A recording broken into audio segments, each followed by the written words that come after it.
My guest today is a woman who, in the midst of pandemic madness, felt a deep call to do something greater with her life. After spending 16 years working in government, she began to see just how much of our lives and our children's upbringing is shaped by systems designed for control, not freedom. And she wasn't having it. Determined to break free from the confines of cubicles and classrooms, she launched a podcast to learn directly from homeschooling parents who are doing things differently. What started as curiosity became a mission. Now, through the Homeschool How To podcast, she's helping other families reclaim their freedom and rethink how they raise and educate the next generation. In this episode, we spoke about the many systems in place in our society that have been set up to keep you from raising your own children, what is possible if you take control back, and of course, how to homeschool without the overwhelm. Enjoy the episode.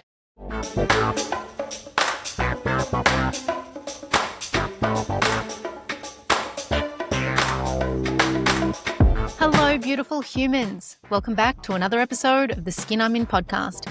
I'm your host, Chanel, and this is the space where real stories meet radical self-discovery. Here, you'll find peace through clarity, purpose through inspiration, and the permission to be your authentic self through the stories of men and women who've walked the path before us.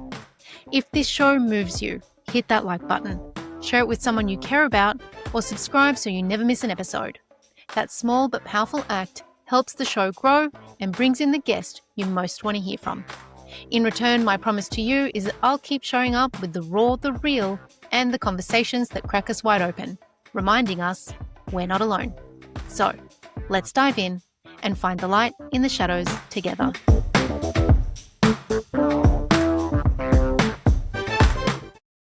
Welcome to the Skin I'm In podcast, Cheryl. It's so great to have you on the show. Hi, Chanel. Thank you for having me. I've been looking forward to talking to you because I love your social media. I've been, I think it's really interesting what you're doing in the world. It's something that, anyone who listens to my podcast knows how I've always said ever since I was little, I intend on homeschooling my children. So I want to start with you from the start, right? So you worked in government for 16 years. At what point did you realize that this was no longer the path for you? It was no longer congruent with, what you wanted for yourself? And how in the world did you get to starting the Homeschool How To podcast? Yeah, it's been a crazy ride. I guess it started in 2020, like for most people, right? COVID hit and I was very liberal before that, and in America that means, for the Clintons and Obama and doing the pride parades and all that stuff. I don't know that I actually did a parade, but like I would have if somebody invited me, So thinking that you're doing like the good for all.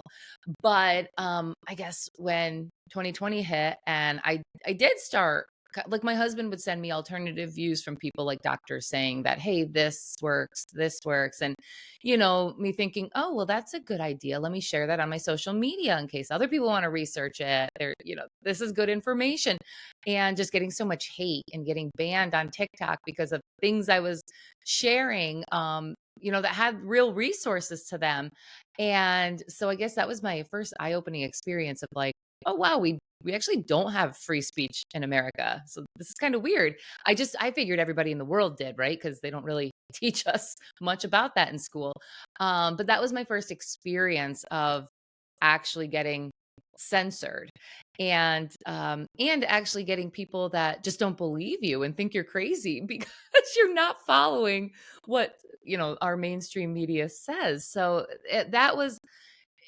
it was very weird for me. And especially sharing the stuff with the people that I worked with in government. I was definitely not, my opinions were not welcome there. And when they were masking and the whole push for the injection, I was one of the only people standing against it because I had researched it from multiple avenues, but actually looking at the real data, like the studies that they, the lack of studies, I guess, that they did. And it was beyond me how people were acting and treating me. And I guess the best way to summarize it is like, I work in a building that the building's disgusting any right way, right? Like it's government buildings. They don't take care of them. And I worked with people who I'd watch them leave the bathroom and not wash their hands and then go eat like community food. Somebody brought their leftovers from a party and they're just diving in and eating that, right? So, like, how disgusting is this? And I would be the type of person that would like wash my hands and hold on to the paper towel as I turned every doorknob to go back to my seat, right? And so I'm like the weirdo in the office. But when it came time for COVID, and these people were all like masking up, and I'm like, no, I'm not going to cover my mouth. Why would I cover my mouth and nose? That's insane. I mean, our body has defenses for that, but they thought I was the danger to them. And like I was disgusting because I wasn't wearing a mask. But yet these people didn't wash their hands after they went to the bathroom, and they would and they would eat whatever food people had left out from a party, not even knowing where it had been. And they're okay with that. So I think like that was the big moment that I'm like, the world is nuts. Nobody can think for themselves. So I started kind of somebody actually sent me a link to The High Wire, which is a show with Del Bigtree, and he was on the show The Doctors, and he left because he wanted to show how things that are on, well, in America it's called the CDC schedule. I don't want to say something that's going to get us banned, but injections that you would give your children when they are born, and the government mandates that in many states here in the US. He left because there was a whistleblower saying that this one thing could lead to um, adverse reactions. So I started watching his show, and I was actually at a conference with him yesterday in person, which was like so amazing.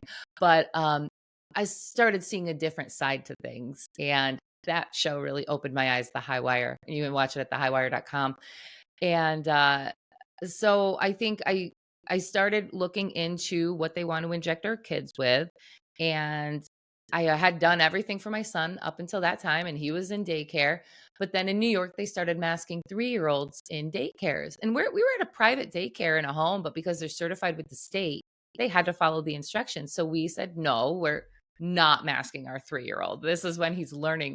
I mean, what is that's just insane anyway, but he's learning to talk. He needs to see mouths moving and the way, your mouth is shaped when it's saying something. He needs to see emotion from people, from his daycare provider. And, so it was already making me angry that she was masked, but then they wanted him masked. So we pulled him out, and I was kind of like, what are we going to do? Because I don't think I want to give him any more shots either. And in New York, you have to, and if you want to send your kid to school. So I was pregnant at the time, and I went on an extended maternity leave. And on maternity leave, I was like, I met somebody that had a podcast, and I was like, oh, people can just do that? Like, nobody has to hire me. I can just do a podcast. So I was like, all right, I'm going to do a podcast. And I said, I'll give it a year. And I didn't know how much work I was getting into. And I don't even know how I did it with like a 6-month-old that nursed and everything. But I did it. And it's been over 2 years now. And I've religiously had an episode every Saturday morning interviewing homeschooling families because I just didn't see myself as a homeschooler. I don't know how to sew or whittle. I'm not Amish. And that's our idea here in America, that's what homeschoolers are. They're weird. And, they're into weird things. That's our persona. And I was like, but I think I might have to do this. So I started interviewing homeschooling families and meeting homeschooling families in my area. And my view has completely changed. And now I kind of am thinking, when I am around people whose kids are in school, I'm like, these kids are weird. My kid seems pretty normal. So in a nutshell, that is how I got here. Did you find that there were more people homeschooling than you thought? Oh my gosh, yes. It's like when you say like, "Oh, I never see neon blue cars," and then all you see are neon blue cars everywhere you look, or like, "Oh, I never see cardinals," and then you see a cardinal every day of your life. Yeah, when you are actually looking for it, they're everywhere. Everywhere. Which makes you wonder, really. I mean, and a lot of the time I feel like they're all so on the down low because they know what, the hate and um there's a word that is like at the tip of my tongue, but basically it's almost like everyone's disappointed when you choose that path. Like you're a bad parent. You're keeping your kid from learning social skills and all this stuff, which has been proven is complete nonsense. So how did your friends and family react to this shift within you and how you wanted to start, homeschooling your own children? Yeah, there's pushback, or even if they didn't kind of say it to me like this is a bad idea, you could see it in their face, or like, so you're not going to do it for middle school and high school, right? You're just going to do it for elementary school, or how long do you plan on homeschooling for? Or even, I mean, you can tell, but you know what it is? Do you know what it really is? I've kind of come to learn as I think about it and ponder this. It's not them thinking I'm doing something wrong for my child. It's their reflection on, did they do something wrong in their parenting? And I'm that mirror to, them thinking, oh, I did take the easy route. And there's nothing against it, because you know what? That is what society tells us is normal, right? I've never questioned leaving my son with a daycare at 6 months old and going to my job. Like, I never had a reason to question it. So I didn't know any different. It was completely normal. I think that's what most parents do. It's time to go to school. It's time to register you for preschool. So let's go. We don't step back and think about, well, did they do this 100 years ago? Did they do this 50 years ago? How did kids learn all through the centuries, the 6,000 years or so, that 8,000 years humans have been around? How have we gotten this far without the Rockefeller education institution, Um, yeah, so we, just as a society, aren't really taught to step back and think about the big picture and what our goals are for our children. We are just, they make us so busy on purpose so that we don't have time for this. So I think initially, when people, anytime that you're faced with something that is different, you're going to have an adverse reaction to it, right? Like, if somebody told me that they were, signing up for skydiving lessons, I would be like, that's insane. You're nuts. But if I actually learned about, skydiving and the statistics and whatever, I might be like, oh yeah, that's actually pretty cool. So I think homeschooling is no different than that. So yeah, I'm coming out with an ebook too, because I'm compiling everything I've learned from I've had over 120 interviews now with homeschooling families. And in there, I actually write down bulleted things like, this can be your response to people that meet you with adversity or animosity about homeschooling. I think that would be such a valuable resource for families.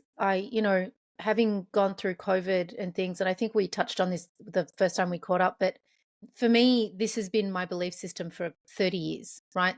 I had a spiritual experience at 7 and it completely changed my view of the world. But what that view was so different, um, and isolating from everyone else Yeah. in my life as a child. And I couldn't talk about any of this stuff for 30 years. And so I'd get like, I now, in hindsight, call them spiritual downloads. But I kept my mouth shut for 30 years until COVID came around and all of my people started coming out of the woodworks. And so, I mean, everyone on this podcast knows I attended multiple protests and rallies when all of that was happening. And so it was just so nice to see so many families embracing homeschooling after that, embracing choosing to not follow a schedule of injections just to have your child go to school. Like, it has never made sense to me as to why you can't get an education if you don't have this thing in your body. Like, it has never made any sense to me. But I love what you said before about how this was not how we educated our children 100 years ago, not even 50 years ago. It was so normal for a mother to be at home, raising her kids, educating her kids, and, having the father be the provider and the protector. And so, how has it shifted your view in your own life, in your own family, in your marriage, and the way that you look at raising your children now? Well, it's funny because with the podcast, I went into it thinking, Eh, I'm only going to homeschool because I now don't want to give them the injections that are mandatory in New York State where I live. And now that I've talked 2 years worth of homeschooling families. I'm like, that's just like one of the little reasons because I am 15 minutes from Vermont. I can drive them to Vermont and pay for them to go to school there. But what I've learned just about education, and I love stepping back and looking at that big picture. What was it like 100 years ago? What was it like 500 years ago? What were they doing? Um, and that has really been what's shifted me. And, even with the injections, okay, so I know that people were dying of diseases back then. But when you really look at it, what else was going on? Well, we didn't have clean water, we didn't have sanitation. So when that came about in the 40s, 50s, and 60s, at the same time that all these injections were then getting manufactured, they there's some overlap there as to what caused what. So that was eye-opening to learn. And then also looking into what was the death rate of the disease before there was a shot for it. Was it because I live, I'm 41, so I had the chicken pox as a child. And now that's one of the things on our schedule that you have to get to go to school. But I mean, I was itchy. I was itchy for a week. That was like, you didn't hear of kids dying of chickenpox. You heard of the adult that never got chickenpox as a kid, that got it as an adult and they died. But as a child, I remember asking my doctor, well, why is there a vaccine for that? Oh, so parents don't have to miss work for a week or two. And that's why. So, and also because the pharmaceutical industry makes the money. So I think I forget even what your original question was, but that is how I like look at life now, through this lens of how did they used to do it and why did it change? And a lot of times the reason it changed was because somebody wanted to make money. And when you look at the education system, it's the same way. You can look at how we used to, communities would educate their children, or tribes would educate their children. Family systems where you had generations within a family would educate the children. And yes, it was usually to do what the parents did to make money or put food on the table. I mean, they different forms of money back then, but you woke up in the morning and it was, how are we going to survive today? We have to make sure our family is fed. And there is a lot to say for feeling good about feeding your family. Like, I hunted and I was able to feed my family. We grew this crop and we were able to feed our family. We raised this cow and butchered it and we're able. There's a pride in that we're missing today, because most kids don't even know that their food comes from a farm. At one point or another, it was from a farm. They don't even know that.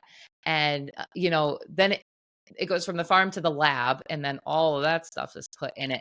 And then we spend our day so busy, and for what? Because most of us do get into jobs that are not fulfilling or not our purpose in life. So it's like they just keep us so busy so that we don't even stop and think about that. And then we wonder why we're so depressed. At least in America, people are so depressed. And I think that hard work and that pride in just keeping your family like fed and healthy, it's missing from it. So that's just kind of how I've learned in the last 2 years talking to these families to look at life. Like, how was it back then and why did it change and who benefited from that change? Should I go along with it And or not? I'm like, and the pushback that you come up against when you say things like that, I feel like people are just not wanting to accept or admit that there are things that have been systems that have been put in place by design so that we forget where we're from, so that we forget how to grow our own food, so that we forget how to hunt, how to do anything ourselves, how to live a sovereign life. Like, it's all by design. And I love what you said a little bit earlier about how, you know, it's easier to maybe put your kids in school and have someone else educate them. But I actually wonder, and what came up for me when you said that was, is it easier? Because you deal with so many other things. You're dealing with someone else raising your child, right? And their belief systems rather than yours. You have to deal with all the bullying. Like, I hear from my nieces what's going on these days. And we had that a lot. Like, I'm 40, I'm turning 41 this year. But, there was bullying in school, but it ended when you got home. There was no online. No one Right. kept going at you. And so, you know, I don't actually think it's easier anymore. from what I understand, homeschooling your children is only a few hours a day because they get that one-on-one attention rather than a class full of 30 children, of which 20 of them might be misbehaving. And so I wonder if we've been trained to believe it's easier, but it actually isn't because you're dealing with so many other things. Like, what are your thoughts on that? I think you're 1,000% correct, because here's what I don't have to deal with. I don't have to rush my kids out of bed in the morning. So we don't have to have these arguments. I don't have to just feed them crap cereal, full of chemicals for breakfast, or send them to school where here they get free breakfast and free lunch, well, paid for by our taxes, but all of that is filled with chemicals. So, and then I don't have to deal with the bureaucracy of, yes, what they're learning. There's in the elementary school, because I teach a Zumba class at it in one night a week. There is 3 genders on the elementary school bathroom. In elementary school, there's 3 genders labeled on that. So we don't have to deal with that, with my 6-year-old asking, "What's the 3rd one for, mom?" You know? Um, that yes, and there's and even just, yes, the bullying, and don't get me wrong, there is, I don't know if it's quote unquote bullying. There are kids that don't get along in the homeschool community too, but the beauty of that is we're there to like help our kids get through that. And when you see your kid being the bully, you're there to correct them, have talk to them later about why that's wrong. So when they're in the school system, you're not privy to any of that. You don't know the whole story. You hear your kid's side if they're willing to tell you, if the school hasn't turned them against you yet. But yeah, and I don't have to deal with homework. I don't have to deal with today's pajama day, today is bring a snack day, but can't have peanuts. And today is everybody's got to leave work early to come to a parade. And, it's, I don't have to deal with anything like that. So, no, it's definitely easier. I think when I say harder, it's harder to step out of the societal norms. And it's harder in a sense of you're taking responsibility. So if your kid's a serial killer, you did it. you you were the one. You can't blame the school. If your kid's not, reading by the age of 15, like that's kind of on you at that point. I'm big into not pushing them to read, by age whatever, but at a certain point it's like, okay, well, now we've got to analyze, like, are there learning differences that your child has, or is there some obstacle that they need to go over? So yeah, I think it's just you taking more of the responsibility, and that is harder, but it's what God or whoever created everything intended for us, especially when you don't even know who the teachers are. I want to highlight something that you said because I hadn't thought about it. And I just think it's such an important um, thing to highlight in this conversation, in that a lot of parents don't know why their kids are behaving the way that they're behaving. They're have signs of depression, maybe they don't even notice. And then there's, the suicide rates in teenagers is so high. And a lot of parents don't know what led their kid to make those decisions. Whereas I hadn't thought about the fact that as a homeschooling parent, you are so present in their life that you know what's going on with them, that you'd be able to develop that bond with them so that they would be able to come talk to you as a mother or a father, whoever's choosing to be doing the homeschooling, so that they have the opportunity to actually develop the skills to be able to have those hard conversations because they know that you're there, that you're present, and that you'll listen. And you're part of that journey with them, sort of. So it's not like they're going to school, you've got no idea what's going on, and you get 2 different sides of the stories. And again, like you said, you've got no idea who the person is that's teaching your children. I actually know a lady, someone's wife, who she now teaches, I believe, primary, so elementary school children, but no judgment. But she was a topless waitress for many years. And so, this is, I think to myself, well, are there images of you online?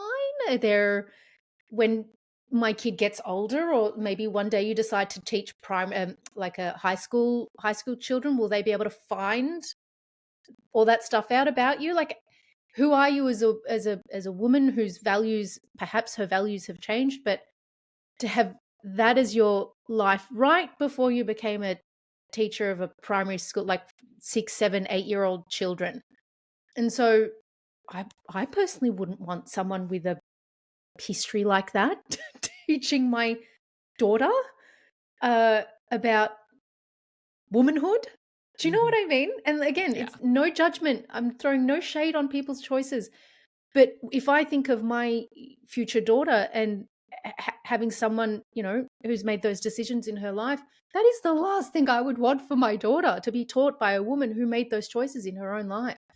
So, yeah, I struggle with that. And I'm sure I'm going to get a lot of shade thrown my way for saying that out loud. But it's how I feel. Well, I don't think it's much different even in there's a lot of teachers right now who push the, transgender movement and what name do you want to be called? And again, I'm with you on anybody can make whatever choices they want to make when they are of the appropriate age. And that is like after they've gone through all of their hormones and puberty. And, as an adult, if you want to take puberty blockers or whatever, well, I guess you'd be old, but if you want to go through a transition as an adult, that is your right to do. But because the world is the way it is, I think one, it's you're preying on young kids who have a lot of other things going on, the social media, usually two parents, they're both working, or a split family home where you're at mom's and then dad's on the weekend and vice versa. There's a lot of feeling lost. And, a lot of times it's not we're coming home and all having dinner together at the table and we can it's like scattered and kids don't grow up feeling like they really have that solid place of belonging in a lot of families. So when somebody can prey on them and I don't think the teachers are bad for doing it. I think they really think they're doing something good. Like, "Oh, I see that you are confused. Let me tell you that I am the one you can confide in."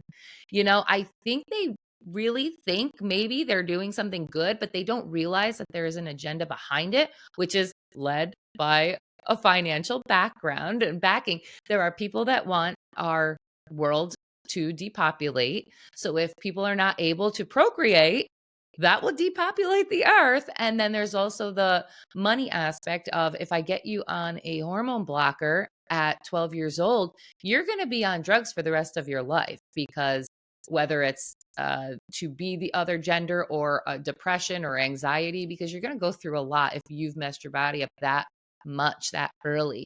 So I think there's, between the financial aspect and the depopulation aspect, I don't want anyone coming at my kid with that sort of stuff. If at 18 or 20, one of my children comes to me with this realization, I'll talk to them then about it. But they've almost made school this sanctuary where you can come to us for your problems, where you don't have to go to your parents because your parents don't understand. And they've started that with different curriculums and changing the way they do math so that your parents can't be the ones to help you with your math homework because it's different now.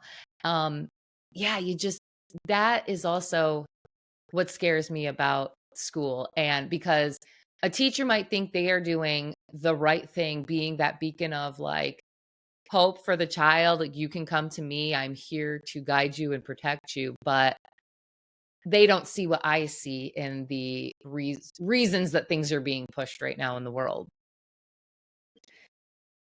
The other side of that is that there are a lot of them who are part of that community, and it almost feels like a recruitment Yeah. to me. I'm like, it just feels like they want to grow that community. And honestly, I remember when I was like 17, 18, my best friend was gay and we would hang out in the gay part of town and it was super stylish and cool.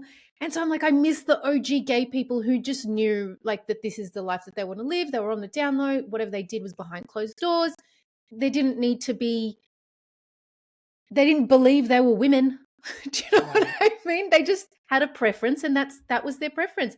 And so there wasn't that confusion. And I think to myself, for any woman especially, I cannot speak for young boys because I have no idea what it feels like to have hormones rushing through their bodies.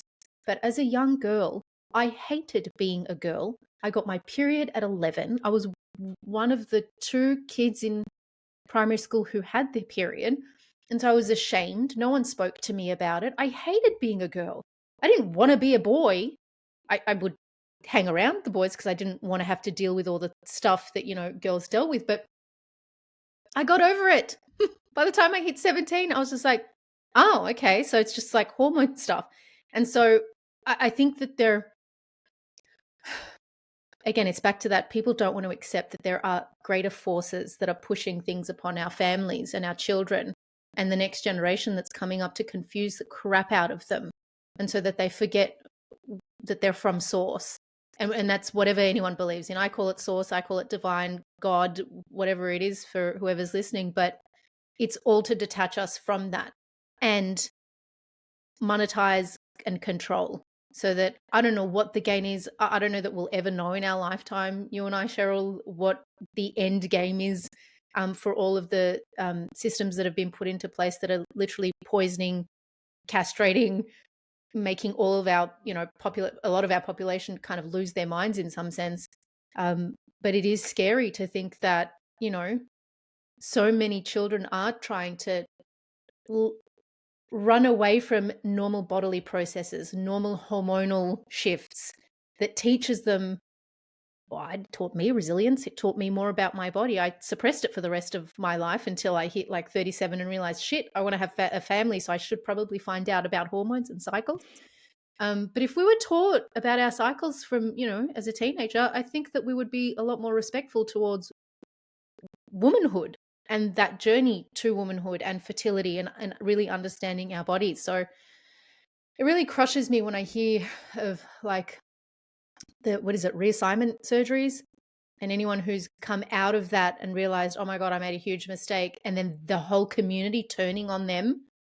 And it's like almost like, well, so you're only accepted if you follow. And as soon as you don't, you're no longer part of our community, even though you've chopped all your bits off. That's the part that doesn't make sense to me because it's not inclusive whatsoever, unless your belief system is exactly the same as theirs. So that's really frustrating for me. But it's a relief that through homeschooling, the children would not be as exposed to that. No, they definitely are not. And also within the homeschooling community, you have a lot more women who actually take pride in, how do I say this? Like, I take pride now in making sure the food that we have doesn't have the chemicals and toxins in them. I started making sourdough bread. If you told me 5 or 6 years ago I was going to make bread, like I would have laughed at you. But it's cool. It's really cool that like once a week I'll bake this loaf of sourdough bread. And again, looking back on history, oh my gosh, like people made bread all the time. And what they're doing, bleaching flour and this and that. It's like, you don't want to eat that. So there is a pride in making sure that, the food that you have for your family is good for them, nourishing them. It's not just like, oh, here's a box of goldfish crackers off the pantry, the middle aisle. I think there's a lot more women and just the things that I'm finding out about, and maybe in Australia, you guys know about it, or, maybe the places more like, I don't know, Poland and Europe, where scobies and the like kefir or something, I don't know, just drinking raw milk, things that are good for your gut bacteria, your microbiome. Like I have learned so much just from not even talking to homeschooling families on the podcast, but the homeschooling women and men in my community, because there are a couple of dads that come to our groups where the wife works. But I about gardening. I never had a garden before I started doing this. So that's just been a really cool process to learn about. And it's stuff that we think back to. I mean, that's how it's always been, right? Like learning how to feed your family if something were to happen, a war, a hurricane, anything, the power grid just shuts down because they want to. Can you feed your family? Can you pass that information along to your children so that they can feed their family? Can they pass it along to their children? Because it's been lost in my generation for sure. I know my parents didn't know how to do any of that, but I'm sure their parents did. My grandmother coming from Poland, like she knew how to can things and, grow food. Um, and I do think that it's been by design that it's been lost. But and when you think of the shows that were popular when I was growing up, Friends and Sex in the City, where it was just this single lifestyle and, um, you know, not really this nuclear family, so to speak. And the shows that had the nuclear family never really portrayed the women as like, I love what I'm doing. It was always like they were miserable and, you know, the couples fought and the kids were a little crazy. So I think that they again put all that into our lives by design because I grew up thinking, oh, I don't want kids either. Like, what a drag. I just want to drink and travel and I'll be good. I've got nieces and nephews. That's good enough. But I had kids later in life. Well, 34 and 38. But I'm like, wow, I almost like that almost really convinced me to not have kids. And yes, they drive me crazy, but they're supposed to. And I wouldn't change it or have it any other way. And knowing that, like, as the woman, I can make a life and then hopefully raise kids that will then also have kids someday. I think that when you're part of the homeschooling communities, you see a lot more of pride taken in that than you do in just the traditional world that I used to live in, but I don't anymore. Which I find so hilarious because to me you come across as such like an American patriot. And so I'm like, I can't even believe that you were someone who was super liberal. So like, to be able to find out about who someone was and how much they've shifted. But what do you think has been the most interesting thing or maybe surprising thing that you've learned about or from interviewing families who homeschool? Do you want to age backwards, get better sleep, improve your memory, boost your immune function, and improve your circulation? Then the healing properties of red light therapy is your answer. When I noticed my skin, energy, and mood lacking luster, I spent countless hours researching the best solutions that would help me get my health back on track, and that's when I found EMR Tech.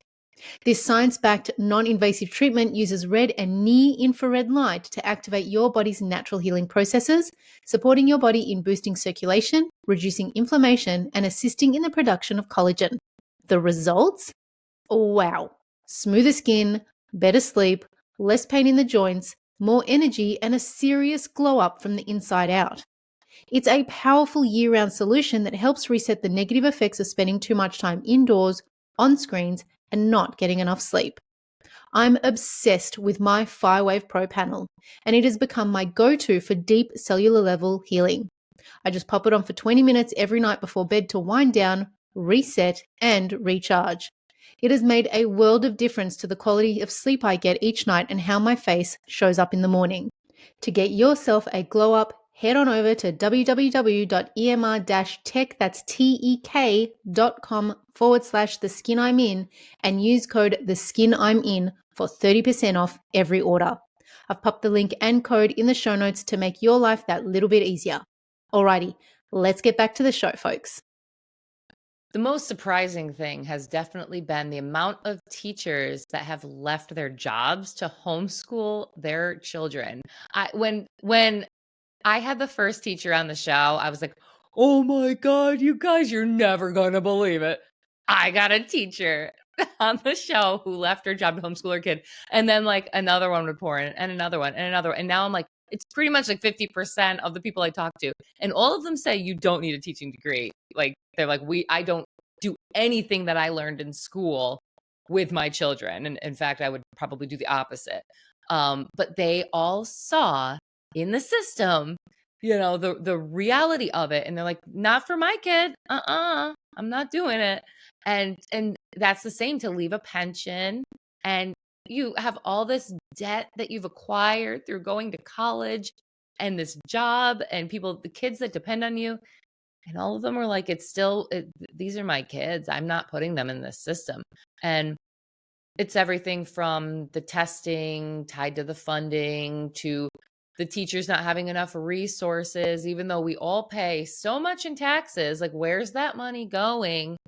Um, what they're exposed to nowadays, it's a lot of electronics. Like, kids have iPads in school in like third grade, and you can access anything on it. There's a mom on Instagram, I forget her handle, but she's always exposing like what her third grader has access to in school. I can't believe she didn't pull her kid out yet, but it's crazy. And it's things that are very harmful, like urging them to cut themselves or to do self-harm. I mean, these are things like, because it's on YouTube and the third grader has access to that in the classroom, these are things that the kids have access to. And I'm sure that's not in every district. There are probably provisions you can put around it, but are the provisions being done? Obviously not in this one case. But that's really scary. So I would say that the teachers leaving this their jobs to homeschool their kids has been the most shocking. And the rest is kind of just what I talked about seeing, well, you know what, too, seeing that it's asinine the way that they educate kids in school. It is absolutely asinine to think that every child should be educated with the exact same information, the exact same way, at the exact same age, just because they all happen to be born that year. That's crazy when you think it's normal because that's all we know. When you step back and look at that, look for what? And we're going to give them all the same thing and then expect our kid to be extraordinary when they graduate. They have literally made them the same as everybody else for 13 years, or if you go to university after, for even more than that. And we think our kid's going to be somehow extraordinary in some way. They've actually dumbed us down in school. They want the obedient worker. They want that worker bee who is smart enough to do the job, but not smart enough to question it. And we just have to realize that. So you can send your kid to school, but you might want to add a little bit of extra on the side, or like really give them that time to find what interests them. Because again, school and society keeps us so busy. We don't have that time to be bored, and social media. We don't have that time to be bored to actually find out what are our interests. Yeah, what do our kids like to do when they're not in school, at soccer practice, or on social media, or playing video games? Do they like to fish? Do they like to work with knives and wood? Do they like to build things? Do they like taking apart electronics and figuring out how they work? Do they like art? So that's a big thing too. We're not letting them be bored enough to figure that stuff out. And there are just so many more beautiful ways to learn than through a boring textbook because some bureaucrat said this is what you need to know. The chances are that they won't need to know any of it, because by the time our kids graduate, the world will be so much further along with AI that the jobs you think are going to be available will be so long gone. We are in like the industrial revolution right now for our era. Back when farmers, were probably up in arms when the tractor came out, and they were like, I am not, basically so many people were out of a job when a tractor came out and could do it all, or, the assembly line. But we're there now, and it's with technology and AI, and we have to equip our kids to figure out what they can do. What are the needs going to be in the world for the time that they graduate? And a connection that I just made in my mind is we get older and realize we have no purpose. And then we spend thousands of dollars and years trying to find what our purpose is. But had it just been nurtured as we were children, we would have gotten, and I think of my own experience knowing just how much my creativity was completely squashed out of me because that's not what puts food on the table. And so I was just like, well, I can't do any of those creative things because I was told, like, I remember this one time I told my dad, I want to be a singer, right? And he laughed in my face like I looked like a clown and said, "You're too short to be a singer." Like, that makes no sense. And then I get older and I realize Jennifer Lopez is short. What's her name? Britney Spears is short. Like, all these Carrie people are short and they can Underwood, sing. yeah. Everyone, how does that even have anything to do with my ability to sing? I can't sing, by the way, but everything can be trained, right? And he just squashed my dream in front of me, and I was just like, in order to be seen in my family, I had to either be a lawyer or a doctor or a tennis player. I don't know why a tennis player, but it was it was my dad's like dream for one of us to become a tennis player. And so you very quickly learn to shut down everything that comes naturally to you in order to fit in. And then you get older, and especially as a woman, I think, because we spend so much of our lives doing everything everyone else needs, sacrificing our own happiness to make sure our families are happy, that you lose yourself. You completely lose your identity. You don't know who you are. And then you get to a point where, I mean, I hit 37 when I had an absolute meltdown. It started at 27, but I had an absolute meltdown at 37, the year that, COVID, really about 2021. And I was just like, what the F have I been doing my whole life? I have no idea who I am. I have no idea what makes me happy. I have no idea what I want for myself. And so it really made me question so many things, and it became a beautiful incubation period. So like people talk about how horrible, the lockdowns were, but for me, I was just like, it gave me the opportunity to just be at home and be with myself and sit with the discomfort and really ask myself those questions. And so, you know, the long-winded way of saying we spend a lot of money and time in offices of therapists to be able to work out what our purpose is as adults, if only it was like nurtured in us as children. And so that really, like, that connection for me just then, I was just like, wow, like, we are taught to lose ourselves, and then some people decide to find themselves again, and a lot of people don't. And so I'm always talking about doing the self-development work on this podcast, and so that's a really big thing for me. And I don't know if it's become a really big thing for you, having gone through this process and realizing, wow, I don't really know myself, and I don't really know what I want, and I don't really know how my life or my upbringing has affected who I am as a mother. I think, I think there's a lot of people that just never question it. Like I think of my mother, and she just, I don't know if she's, what do they call them? Like NP, I don't know, like the non-participating players in life. Like my mother's just going through the motions and never deep enough to question it.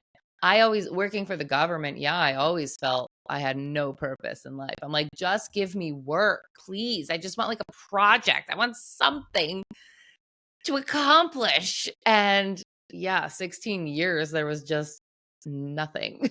So that was a waste. And a lot of people have kids because they think that's their purpose, but that's not the right reason to have kids. Um, they won't fulfill that. But they fulfill a lot, and it is a purpose, but it shouldn't be your reason that you're fulfilling a void in your life, right? Um, and I think, yeah, we can have many purposes too, and it can change. Like, for instance, right now, just enjoying like having the podcast and learning how to like create content, that's kind of that's like my purpose right now. I'm taking little courses on, okay, how can I create content? Okay, how can I write an ebook, putting this information together? How can I, create a landing page online? So like all these little things are learning, because learning never stops, despite them telling us it stops at 18 or 22 when we graduate.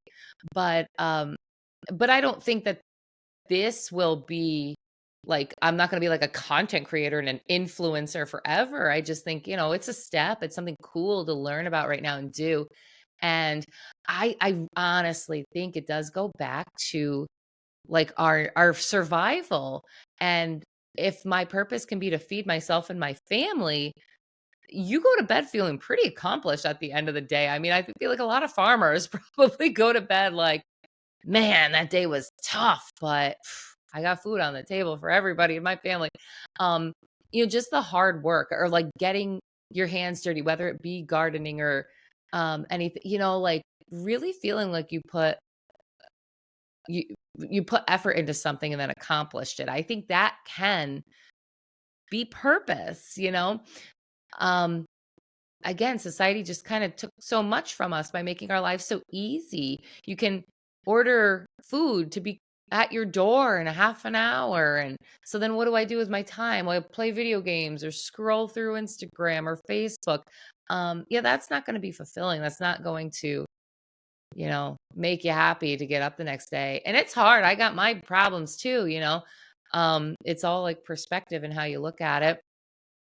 But your problems and what's hard, that's that's part of your purpose too. Like, because I think about that too. Am I making my children's life so easy that they're going to resent me or resent life because they never knew real struggle? And knock on wood, I hope they don't have to know real struggle.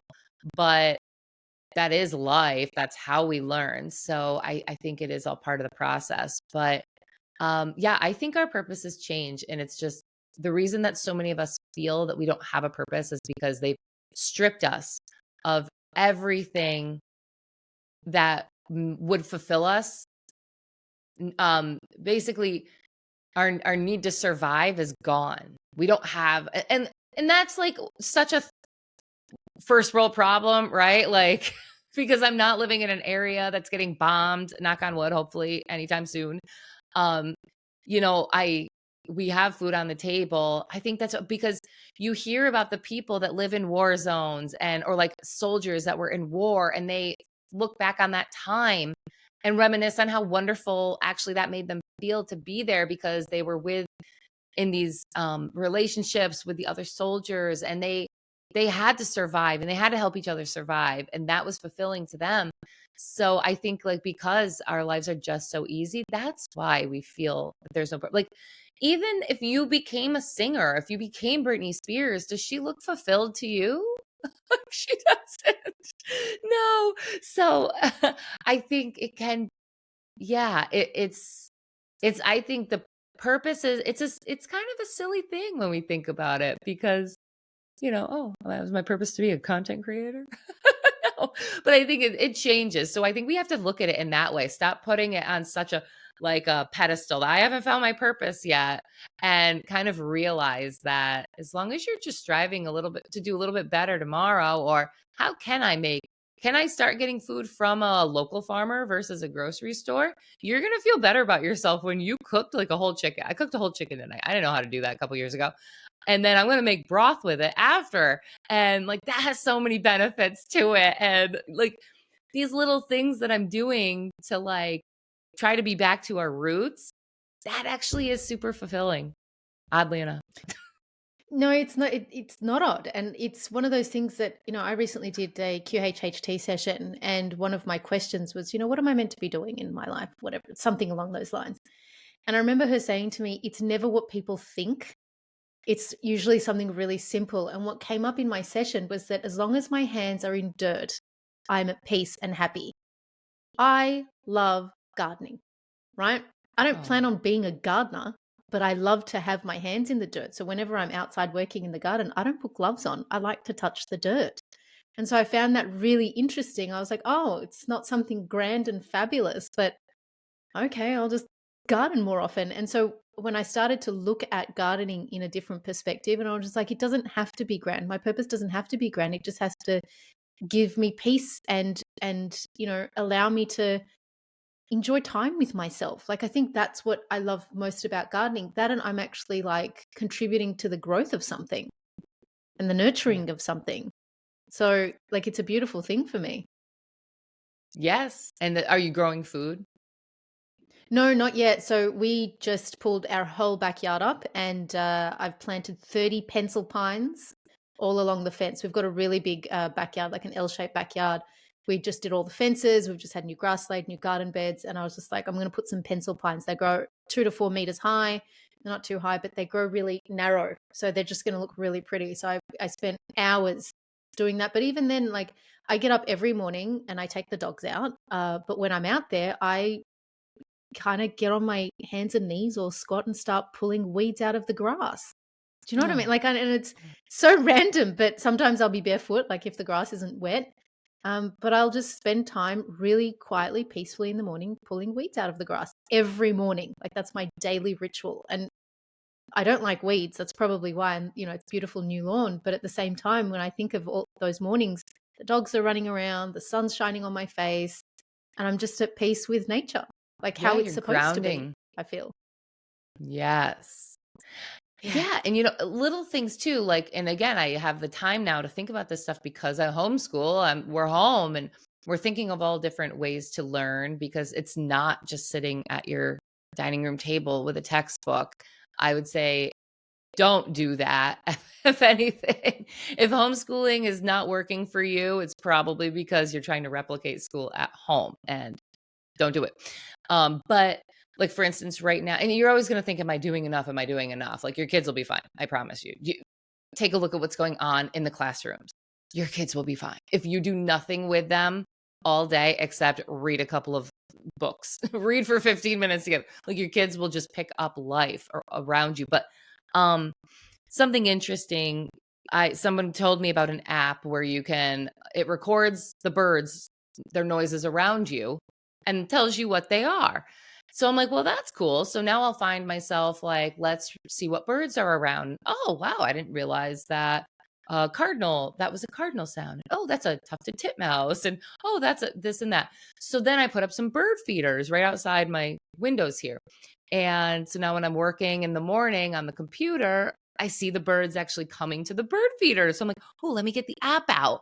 And oh, yep, that is that bird. That's so cool. And so now I'm making a little spreadsheet. This bird looks like this and it makes this sound. And and my son's seeing me do all of this. So he's like, oh, look, mom, there's that bird. And there's the finch. And so we're like going through this whole thing together. And on top of that, there's two nests of birds that laid eggs, one a robin right outside my daughter's window. So that is like so cool because the baby just hatched yesterday, so we can actually like see it in the nest. And then the other one, we had to kind of explore what bird is this, and turns out it's an eastern phoebe, which I'd never heard of before. But with that app, that's what and then we pulled up the picture, and now we're watching her every day. And um my son's documenting it. He made a little journal where, he's 6. So like he's trying to draw a bird's nest and birds, but we're writing down like what day did they build the nest? Okay. And then what day did the eggs get laid? And then what day did they hatch? And we're doing the same thing with some caterpillars that we found. So they're sitting in a jar over here. And, we're watering them giving them some water and leaves every day, and kind of journaling when they start their cocoon. And they're going to be moths, but that's all right. I mean, I guess moths need love too. But it's just so cool. Like, this is learning. Like, this is it. And you don't Yeah. have, you don't have to be opening textbooks. Like, it's all around you, and it doesn't even have to cost money. I love that. That is so interesting. I would love to know what the birds are that are around us here. Like that would be so fascinating to Oh, learn. it's How the interesting. Merlin Whatever this app. app is. Merlin Merlin app. app. Merlin. Merlin. And it's free. I love this. This is such a great idea. I love that that's what you're doing with your kids. Because I'm like, what does a successful homeschool day look like? Do you know what I mean? And like you're explaining this, and I'm like, it sounds like fun. Like this Yeah. sounds fun.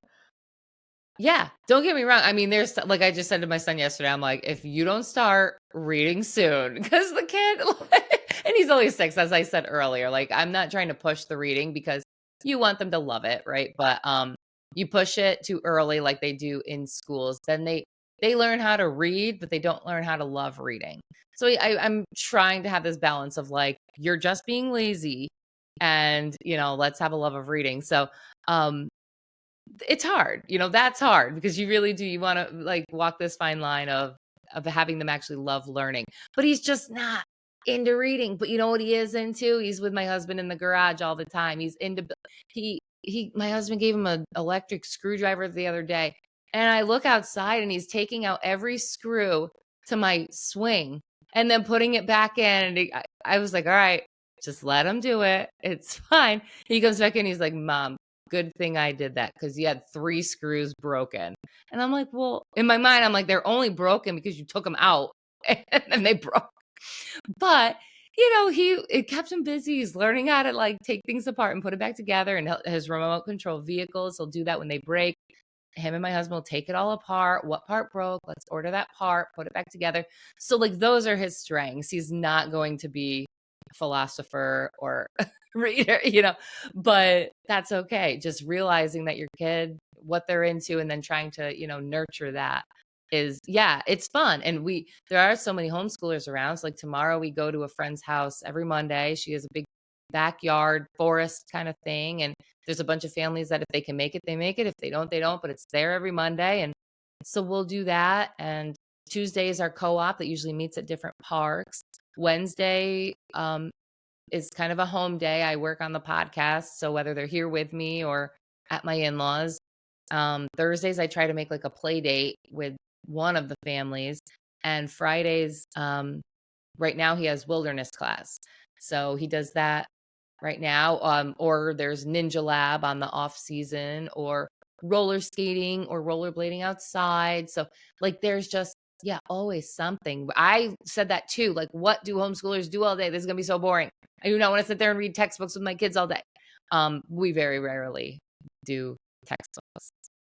Hey folks, quick gut check. Are you actually nourishing your insides or just surviving on lattes and get through the week vibes? I'm here to tell you it doesn't have to be that way. There is a way to boost your energy, cleanse your system, and kick that bloat to the curb. Enter Supercharged Food, a proud supporter of this show and a beautiful heart-led business founded by a clinical nutritionist who believes that real healing starts in the gut. They offer powerful nutritionist-developed supplements like fulvicumic drops, collagen-boosting bundles, and their best-selling Love Your Gut Synbiotic, packed with prebiotics, probiotics, and digestive enzymes your microbiome will love. Plus, their books and recipes will change the way you look at health from the inside out.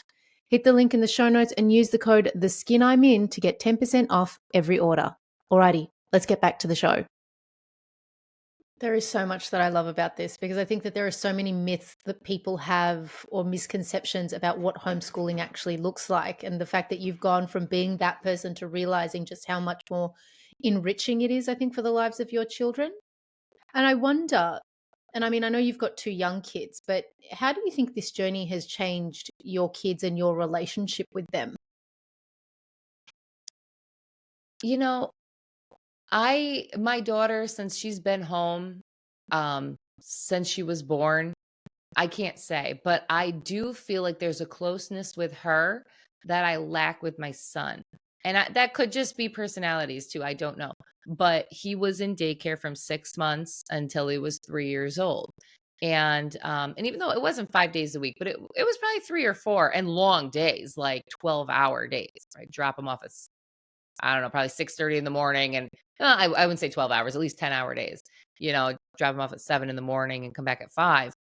Um, and that does take a toll on a relationship for sure. I don't know if it's like a resentment, but he's always had that for me. And now that I have my daughter and I'm just seeing things too in raising her.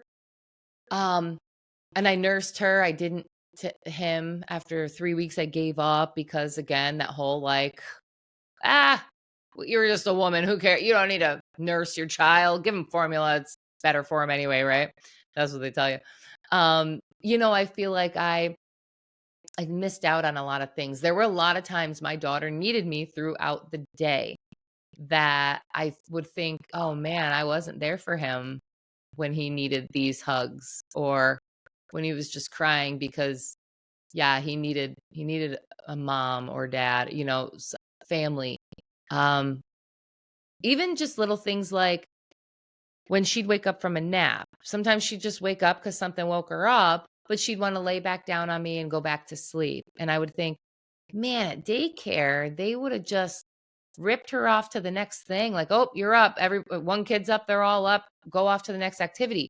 Or like if she'd be like, Mom, my tummy hurts. Okay, well, let's sit down and take a few minutes. And yeah, they probably would do that in daycare for your child, but it's different that them sitting with a daycare provider versus a parent.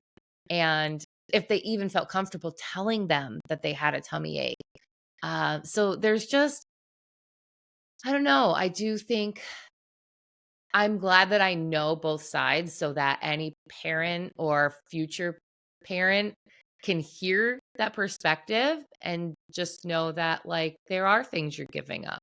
Money's not the end all be all. You'll make more someday. And I do think my saying kind of is like, on your deathbed, did anybody ever say on their deathbed, I wish I spent less time with my kids? No. No one even says, "I wish I worked more." Like, do you know what I Right. mean? Like, it's ridiculous to think that, because I think that a lot of people's life just goes by, and you don't realize until you are on your deathbed, from what I hear, uh, that the things that you thought were important in life are just so insignificant. Yeah. Yeah. What do you hope to ultimately do with the podcast? Like, you're empowering parents to believe more in themselves for sure, to be able to, raise their own children and educate their own children. But what do you hope to really achieve with that podcast? That's a good question. I've asked myself the question. I don't think I've sat long enough to answer it. Um, I think there's a lot of podcasts or authors, homeschooling moms out there that, have great information. There's the Read Aloud Revival podcast and the Thousand Hours Outside podcast. And, they're all wonderful. I think the homeschool how to, my approach at it was never, I know about homeschooling. It was always like, oh my God, can I do this? Or are my kids going to be weird? And come along on this journey with me while I figure it out. And I'm not that family, that typical homeschool family that you think of, even though I don't think that that's really typical anymore. Um, where you're all like sitting around like learning Latin together or reading poetry together. Like that's beautiful. But I don't ever see me or my kids doing that. Like we're just you know, we read the Winnie the Pooh series. That was really good. That's the closest we're getting to poetry. But so to be that like vision of, okay, no, it doesn't have to be like my kids, they watch TV. And a lot of homeschooling families, they don't. And that's awesome. Like I give them so much credit, but I don't know. I grew up watching TV and there are certain things I will not let them watch at all. But like they watch TV. Um, so I think homeschooling can feel so intimidating, but what I want to do is just bring like a realistic approach to it for the people that want to homeschool because they don't like what's going on in the school system, but don't think that they can be like the Amish that are like whittling and sewing. Although my son, I guess that's whittling. He takes a knife and he like shaves off branches. Um, but yeah, the people that think like, oh, that could never be me. Um, that no, it really can because it doesn't have to be that way. You can live your kids can play sports. They can go to prom. They can be invited to prom. They can make your own prom. There are proms, homeschooling proms that have like thousands of kids at them. Anything that the school can do, you can do that at home with your homeschooling community or just community of friends. You don't need the education system to set it up for you. You don't need a government entity to set up a dance or a parade or a pajama day. Like you can do all of that with your family or the homeschooling community around you. So I guess my vision for the podcast is just to make more people realize that it's attainable and doable and there's ways to work in homeschool. Like that's totally doable as well. I know it's harder when your kids are younger, but there are just so many resources now, for like so to letting people know that that's a thing and whether it's getting help from other homeschooling families or older kids of homeschooling families or utilizing there's so many schools now that are popping up that it's still considered homeschool because they're not registered with the state or with the government entity, but they are education centers, learning centers, and you could either stay there and work from the lobby or it's a drop off program. So I guess just being like the beacon of hope that you can do this no matter what your situation is. Single parents, yes, it's hard, but nothing that is worth it in life is easy. So Why is it so important for you to be doing this? I think because I've realized that there is an agenda out there in the world and It's fine if you wanna be part of that system, like, I know for my sister is like, "Yeah, I believe you that there's, a small group of people running the world, and they don't have my best interest at heart," but she also doesn't have the energy or, care to do anything about it, and that's fine. But for people that see it and are like, I don't want that for my family, for my kids," um, I would like them to just know that, yeah, you don't have to be part of it. And I mean, to a certain degree, we're all part of the system in a way, right? Like we're using technology right now. We all have cell phones. So unless you're like really living off in Alaska somewhere or Antarctica, you probably are on the grid somehow.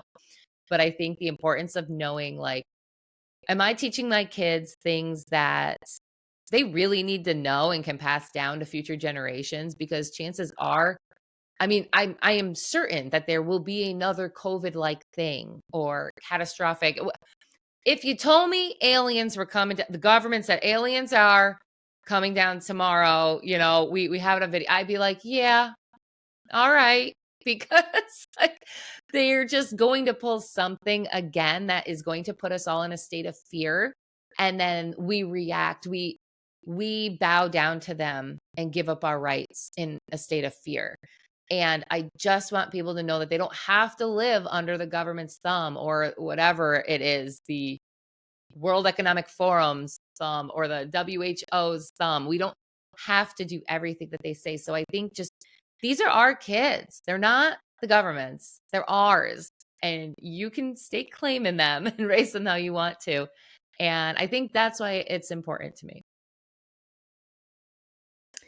What have you learned about yourself over the last 2 years that you didn't know before? I guess. Oh,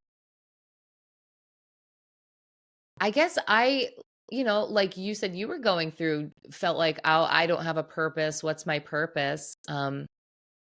So I guess realizing that, yeah, we all have many purposes and they change and ebb and flow, and one purpose leads on top of another. And there's going to be no perfect parent. There's going to be no perfect job. There's going to be no perfect spouse. There's going to be no perfect relationships. So just kind of growing with it. I guess I never thought I would leave my government job because I made really good money and felt that that was a purpose. Um, so I guess taking the initiative to say, like, this isn't like my kids, my time is more important than the money, I guess, is that surprised me. I actually did that. And finally, what do you love most, Cheryl, about being a woman? I think the ability to, well, one, procreate is awesome. I think they have just stolen so much from us. To,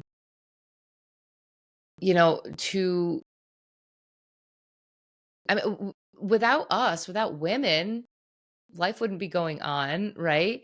And what is a woman? It's two X chromosomes, because I know there are a lot of people in, at least in the US, that don't know that. In law or bureaucracy, politicians, I've seen them be asked.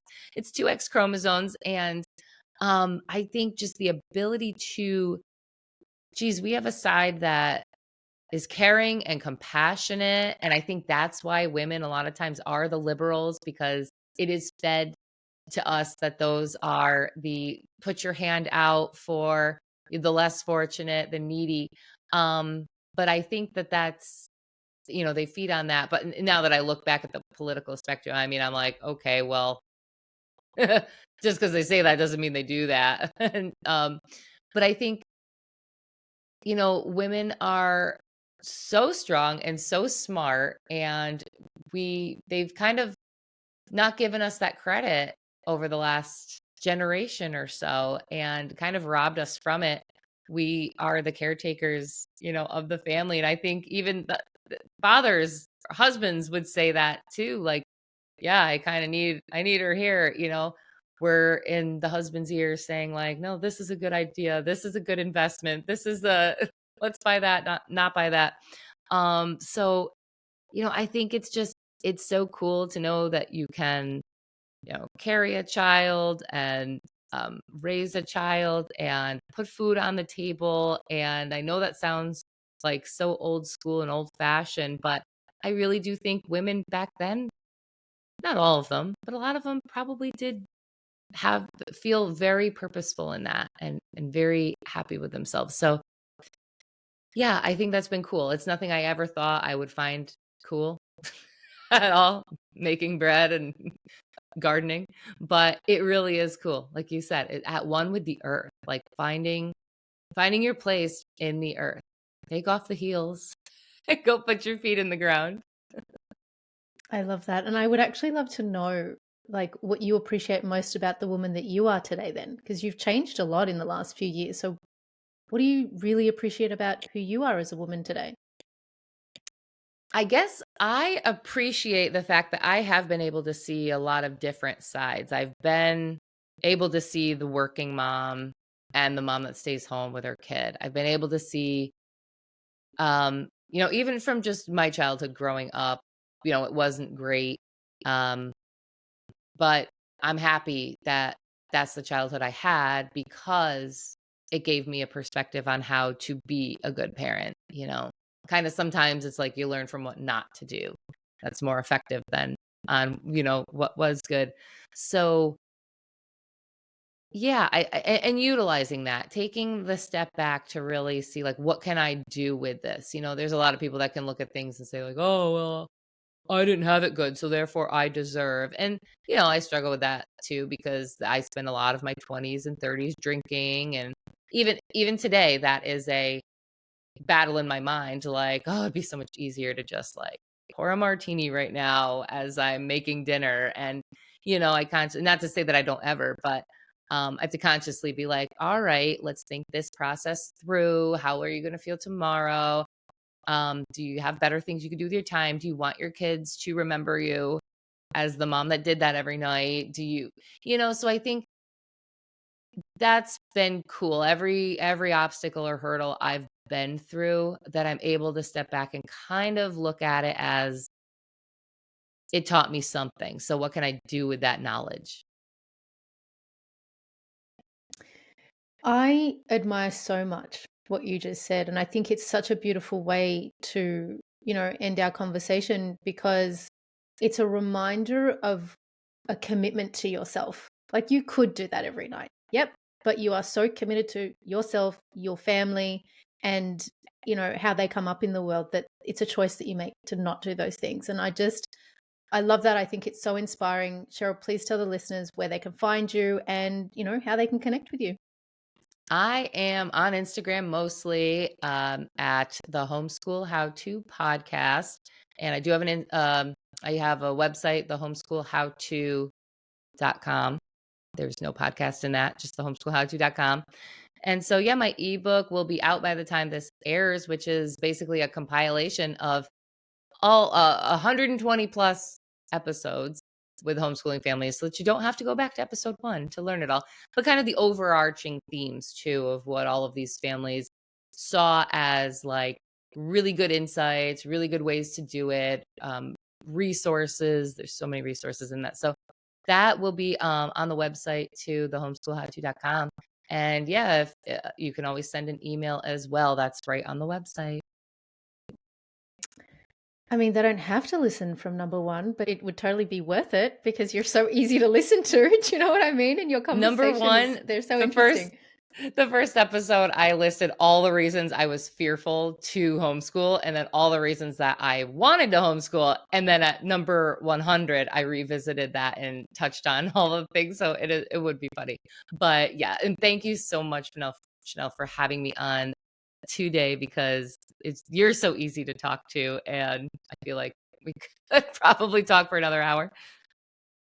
Yeah, it would be very, very easy for us to keep talking. But look, for all those who are listening, if you are interested in connecting with Cheryl, I will include in the episode description and across socials links and ways you can do that. So if you haven't already, head on over to Spotify, YouTube, Instagram, and Apple Podcasts and follow the Skin I'm In podcast to be the first to know when new episodes drop. Cheryl, thank you so much for being a guest on the Skin I'm In podcast. Thank you, Chanel. There are so many parts of this conversation that inspired me deeply, but what struck me the most is this. Here's your everyday average woman, working in government, ticking all the boxes of what society calls right, inclusive, and normal. And then one day, like so many of you listening, she felt that subtle nudge. Something was off, and she could have ignored it, but instead, she chose to tune in. She trusted the voice within, even when it pointed her towards something completely unfamiliar. And that is true courage, my friends. I love that Cheryl didn't start her podcast to preach or perform like so many other people do. She started it to learn because she knew she didn't know anything about homeschooling. That level of humility is rare, and it's what makes her journey so relatable.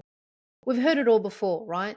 Homeschoolers are conspiracy theorists, their kids are weird and have social issues, but I've come to understand that the judgment often thrown at especially the homeschooling community isn't really about the kids.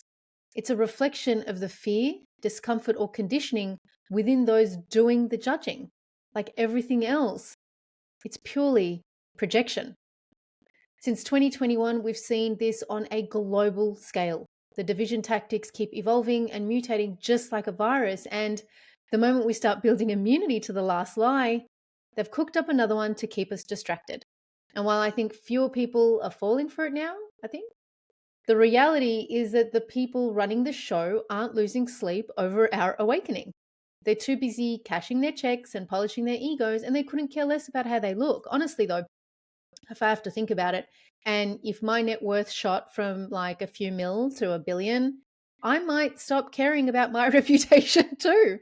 But here's the line in the sand I will always draw. I am not willing to sell my soul for that life. And I really think that that's where Cheryl and I align. You could feel it when she talked about realizing the comfortable, well-paying government job she had, and it wasn't worth the price of her peace. And I love that. I love that she came to that realization. When Cheryl mentioned how, in the eyes of most parents, it's just easier to send kids to school, I thought about all the parents I know who are drowning, fighting mood swings, battling burnout, mourning children they feel they can't reach, the suicide rates, the disconnection, having to inject their kids so that they can get an education, which has never made any sense to me, the programming of their children, handing over the most formative years to systems that don't honor a child's uniqueness. How is any of that easier? The illusion that farming kids out to school, screens, and strangers has been sold to us for decades. And the cost of this belief system is what is degrading family values and causing all kinds of identity issues. It's a price I'm just not willing to pay, and I feel so humbled by the fact that the homeschooling, homesteading community is so much greater than we are led to believe. What Cheryl shared about homeschooling, the rhythm of the day, the freedom, the connection between families, it really lit a bulb in my mind. As someone who spent over a decade unraveling the conditioning that kept me small, ashamed, and convinced I wasn't enough, I couldn't help but wonder, who might I have been if I had grown up learning from a place of awe and not fear, from curiosity and not compliance, from soul, not survival?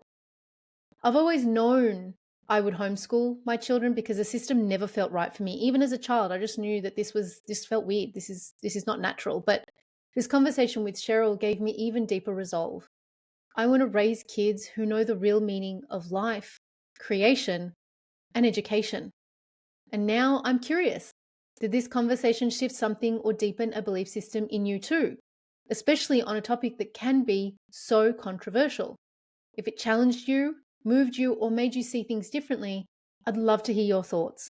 Drop a comment below and let's keep this conversation going. With gratitude and grace, have a wonderful day.